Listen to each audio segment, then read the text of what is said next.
মৰমৰ ছাত্ৰ-ছাত্ৰীসকল HS second year এডুকেশ্যনৰ যোৱা ক্লাছত মাধ্যমিক শিক্ষাৰ ওপৰত হ'বলগীয়া প্ৰশ্নোত্তৰ সম্পৰ্কে তোমালোকৰ মাজত আলোচনা কৰিছিলোঁ। আজিৰ খণ্ডত কোঠাৰী আয়োগ আৰু 1986 চনৰ নতুন ৰাষ্ট্ৰীয় শিক্ষানীতিৰ ওপৰত হ'বলগীয়া বিভিন্ন ধৰণৰ প্ৰশ্নোত্তৰ সম্পৰ্কে আলোচনা কৰিম। শিক্ষাৰ লগত জড়িত সমস্যাসমূহ সমাধান কৰাৰ বাবে ভাৰত চৰকাৰে বিভিন্ন সময়ত প্ৰচেষ্টা হাতত লৈছিল যদিও সমস্যাসমূহ সম্পূৰ্ণৰূপে সমাধান কৰিব পৰা নাছিল। এই সমস্যাসমূহ সমাধান কৰাৰ বাবে ভাৰত চৰকাৰে 1964-66 চনত এখন নতুন আয়োগ গঠন কৰে। এই আয়োগক ভাৰতীয় শিক্ষা আয়োগ বোলে। ছাত্ৰ-ছাত্ৰীসকল, এই নতুনকৈ গঠন কৰা আয়োগৰ সভাপতি আছিল ডক্টৰ D.S. কোঠাৰী। অৰ্থাৎ সভাপতিজনৰ নাম যিহেতু কোঠাৰী আছিল, সেইকাৰণে এই আয়োগক কোঠাৰী আয়োগ হিচাপেও জনা যায়। আয়োগখন গঠন হৈছিল 17 জন সদস্যৰে, য'ত 14 জন আছিল সাধাৰণ সদস্য, 11গৰাকী সদস্য সচিব, 1গৰাকী সহকাৰী সচিব আৰু ডক্টৰ D.S. কোঠাৰী আছিল বিশ্ববিদ্যালয় অনুদান আয়োগৰ অধ্যক্ষ তথা আয়োগখনৰ সভাপতি। গতিকে ছাত্ৰ-ছাত্ৰীসকল, কোঠাৰী আয়োগ সম্পৰ্কে আমি থুলমূলকৈ জানিলোঁ। এতিয়া প্ৰশ্ন আৰু প্ৰশ্নোত্তৰসমূহ আলোচনা কৰোঁ। প্ৰথম প্ৰশ্ন, কোনখন আয়োগৰ মতে শ্ৰেণী কোঠাসমূহতে বৰ্তমান দেশৰ ভৱিষ্যত নিৰ্মাণ কৰা হয়? উত্তৰ হ'ব কোঠাৰী আয়োগৰ মতে শ্ৰেণী কোঠাসমূহতে বৰ্তমান দেশৰ ভৱিষ্যত নিৰ্মাণ কৰা হয়। কোঠাৰী আয়োগ কিমান চনত গঠন কৰা হৈছিল? কোঠাৰী আয়োগ 1964-66 চনত গঠন কৰা হৈছিল। কোঠাৰী আয়োগৰ সভাপতি কোন আছিল?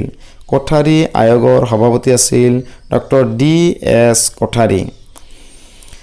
কোঠাৰী আয়োগৰ মতে শিক্ষাৰ লক্ষ্য কি কি হোৱা উচিত? নাইবা ভাৰতীয় শিক্ষা আয়োগে শিক্ষাক জড়িত কৰি কি কি পৰামৰ্শ আগবঢ়াইছিল? চমুকৈ আলোচনা কৰা। কোঠাৰী আয়োগে শিক্ষাক জড়িত কৰি তলত দিয়া পৰামৰ্শসমূহ আগবঢ়াইছিল। নাইবা কোঠাৰী আয়োগৰ মতে শিক্ষাৰ লক্ষ্যসমূহ তলত দিয়া ধৰণৰ হ'ব লাগে। 1 নম্বৰ পইণ্ট, উৎপাদন ক্ষমতা বৃদ্ধি। ছাত্ৰ-ছাত্ৰীসকল, কোঠাৰী আয়োগৰ মতে শিক্ষাৰ এটা প্ৰধান লক্ষ্য হৈছে উৎপাদন ক্ষমতা বৃদ্ধি। এই উৎপাদন ক্ষমতা বৃদ্ধি কৰাৰ বাবে কোঠাৰী আয়োগে বিজ্ঞান শিক্ষা, বৃত্তিমূলক শিক্ষা আৰু কাৰিকৰী শিক্ষাৰ ওপৰত অধিক গুৰুত্ব আৰোপ কৰিছিল। 2 নম্বৰ পইণ্ট, জাতীয় সংহতি স্থাপন। ভাৰতবৰ্ষ হৈছে বিভিন্ন জাতি, ধৰ্ম, বৰ্ণৰ লোকৰ মিলনভূমি। এই লোকসমূহৰ মাজত জাতীয় সংহতি স্থাপন কৰাটো হ'ল শিক্ষাৰ আন এটা লক্ষ্য। ভাৰতবৰ্ষত বিভিন্ন জাতি, ধৰ্ম, বৰ্ণৰ লোকৰ মানুহ দেখিবলৈ পোৱা যায়। এই বিভিন্ন ধৰ্ম, বৰ্ণ লোকৰ মানুহৰ মাজত জাতীয় সংহতি বা ঐক্য স্থাপন কৰাটো ইমান সহজ নহয়। সেইকাৰণে কোঠাৰী আয়োগৰ শিক্ষাক এনেকুৱাকৈ প্ৰতিষ্ঠা কৰিব খুজিছিল যাৰ যোগেদি দেশখনৰ ঐক্য, দেশখনৰ জাতীয় সংহতি প্ৰতিষ্ঠা কৰিব পৰা যায়। 3 নম্বৰ পইণ্ট হৈছে আধুনিকীকৰণ।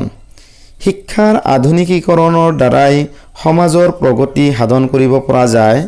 সেইকাৰণে কোঠাৰী আয়োগে শিক্ষাৰ আধুনিকীকৰণৰ ওপৰত অধিক গুৰুত্ব দিছিল। তাৰ বাবে কোঠাৰী আয়োগে বহুতকেইটা পৰামৰ্শ আগবঢ়াইছিল। 4 নম্বৰ পইণ্ট, সামাজিক বিকাশ।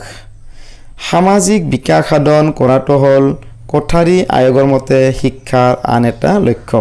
শিক্ষাই ছাত্ৰ-ছাত্ৰীসকলৰ মনত সামাজিক, নৈতিক আৰু আধ্যাত্মিক মূল্যবোধ বিকাশ সাধন কৰাত সহায় কৰিব লাগে। ছাত্ৰ-ছাত্ৰীসকল, এতিয়া আলোচনা কৰোঁ আহা কোঠাৰী আয়োগৰ মতে শৈক্ষিক গাঁথনি কেনেধৰণৰ হ'ব লাগে?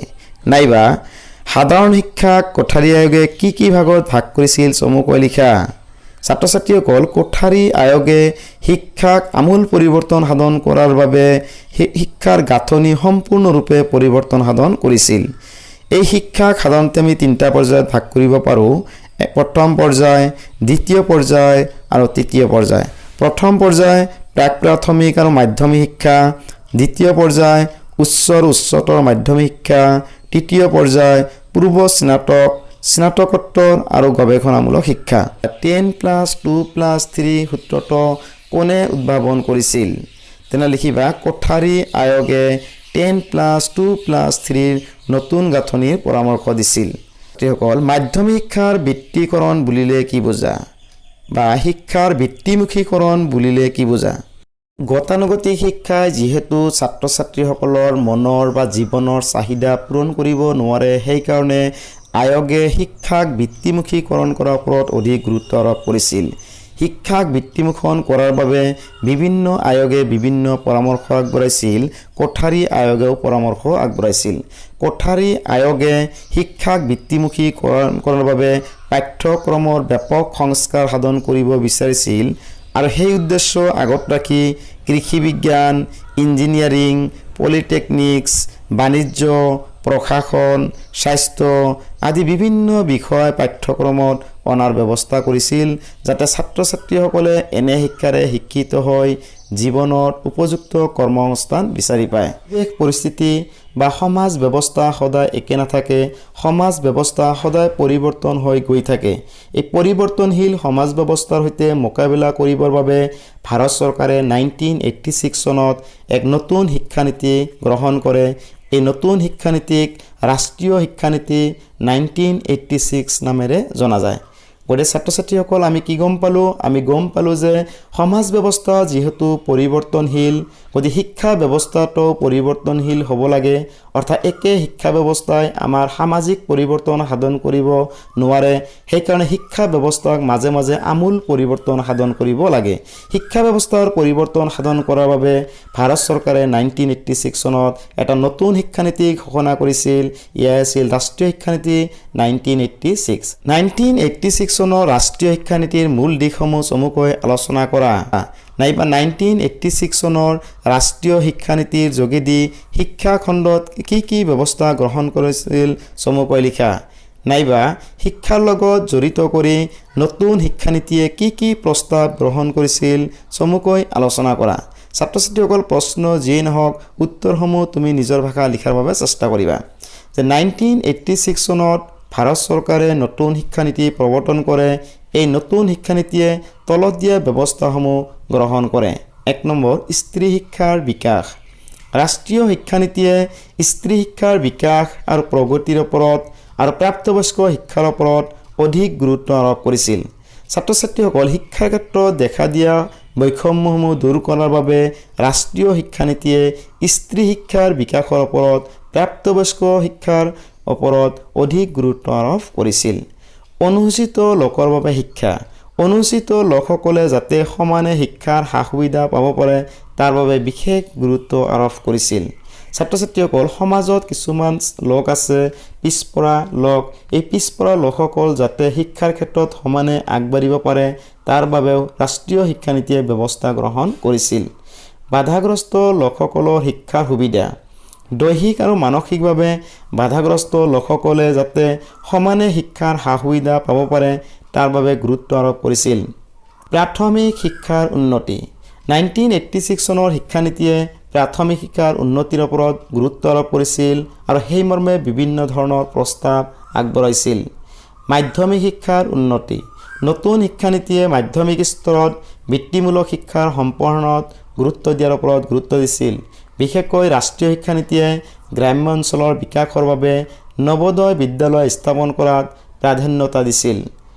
নেক্সট পইণ্ট, মুক্ত বিশ্ববিদ্যালয় স্থাপন। উচ্চ শিক্ষাৰ বিকাশ সাধনৰ বাবে মুক্ত বিশ্ববিদ্যালয় স্থাপন কৰাৰ ওপৰত নতুন শিক্ষানীতিয়ে গুৰুত্ব আৰোপ কৰিছিল।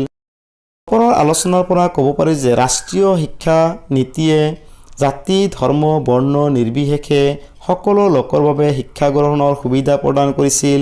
শিক্ষাৰ ক্ষেত্ৰত দেখা দিয়া বৈষম্যসমূহ দূৰ কৰাৰ বাবে স্ত্ৰী শিক্ষাৰ বিকাশ, অনুসূচিত জাতি, সংখ্যালঘু লোক আৰু বাধাগ্ৰস্ত লোকসকলৰ বাবে শিক্ষা গ্ৰহণৰ ব্যৱস্থা গ্ৰহণ কৰিছিল। ECCEৰ সম্পূৰ্ণ ৰূপটো লিখা। ECCEৰ সম্পূৰ্ণ ৰূপটো হ'ল yearly childhood care and education, অৰ্থাৎ আগতীয়া বাল্যকালৰ যত্ন আৰু শিক্ষা। মনত ৰাখিবা, ৰাষ্ট্ৰীয় শিক্ষা নীতিয়ে শিশুসকলক চোৱা চিতা কৰাৰ বাবে শিশু যতন কেন্দ্ৰ স্থাপন কৰাৰ ওপৰত গুৰুত্ব দিছিল। নেক্সট প্ৰশ্ন, নৱোদয় বিদ্যালয় সম্পৰ্কে চমুকৈ লিখা।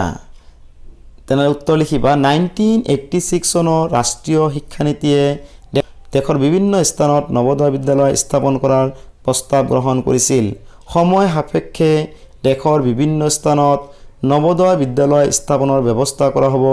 মেধাৱী ছাত্ৰ ছাত্ৰীক আগ্ৰহ অনুযায়ী কম সংখ্যক বিষয়ত সৰু সৰু দলত ভাগ কৰি তেওঁলোকৰ সামৰ্থ্যৰ ভিত্তিত শিক্ষাদান আৰু শিক্ষা গ্ৰহণৰ সুকীয়া ব্যৱস্থা কৰা হ'ব। ছাত্ৰ ছাত্ৰীসকল আজিলৈ ইমানতে সামৰিছোঁ। ধন্যবাদ।